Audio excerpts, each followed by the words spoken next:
Charles वर्ट्स ने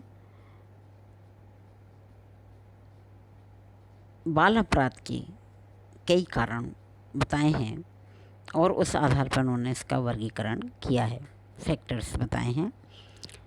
पहला है सामाजिक कारण, दूसरा है मानसिक कारण, तीसरा है व्यक्तिगत या व्यक्तित्व संरचना।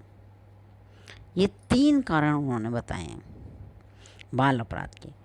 सामाजिक फैक्टर्स हैं, समाज में कुछ ऐसी मोहल्ले हैं, बच्चे उस मोहल्ले में रहते हैं, उनकी मित्र मंडली है, उनके साथ में रहने वाले बच्चे हैं, या स्कूल्स हैं जिसमें वो पढ़ते हैं, गंदी बस्तियों में रहते हैं। तो ये सारे सामाजिक फैक्टर्स हैं।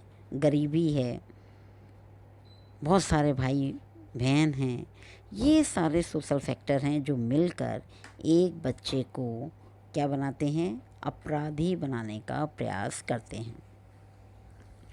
तो चार्ल्स वर्ट्स ने जो पहला जो वर्गीकरण किया है उसमें उन्होंने पहला जो कारण बताया वो सामाजिक फैक्टर बताया है।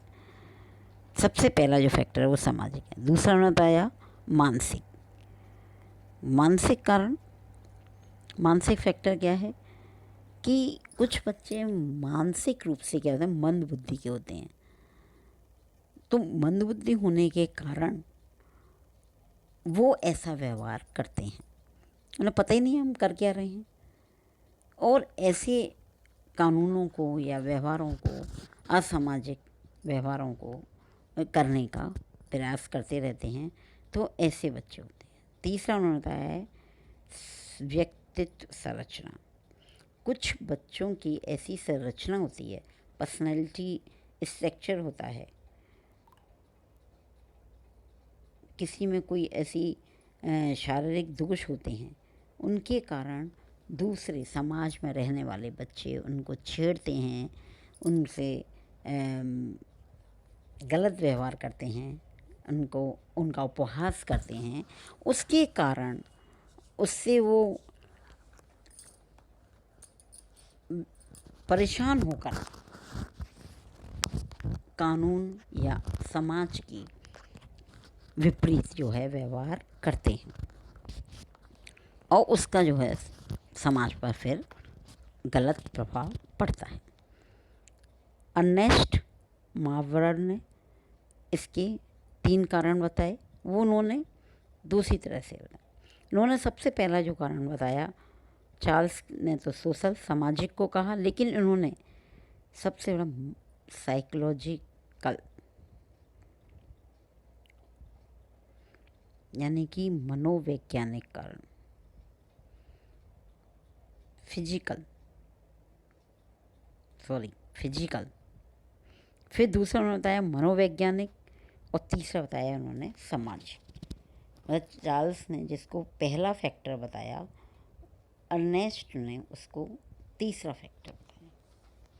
तो इस आधार पर अलग अलग जो समाजशास्त्री थे उन्होंने अपने अनुसार इसका वर्गीकरण किया है। लेकिन सामान्य रूप से जो वर्गीकरण है उसके आधार पर हम यही कह सकते हैं कि परिवार, समुदाय, आर्थिक, सामाजिक, फिजिकल और साइकोलॉजिकल और अदर्स अन्य कारण, ये समान रूप से 7 कारण जो है पाए जाते हैं बाल अपराध के। बाल अपराध के जो वर्गीकरण किया इस आधार पे किया है, तो और इन आधारों पर बाल अपराध के कारणों को 2 भागों में बांटा गया है। पहला है पर्यावरण संबंधी और दूसरा है व्यक्तिगत। पर्यावरण संबंधी जो कि हमें जो भौगोलिक पर्यावरण है, वातावरण है, जो हमें ऐसे व्यवहार करने के लिए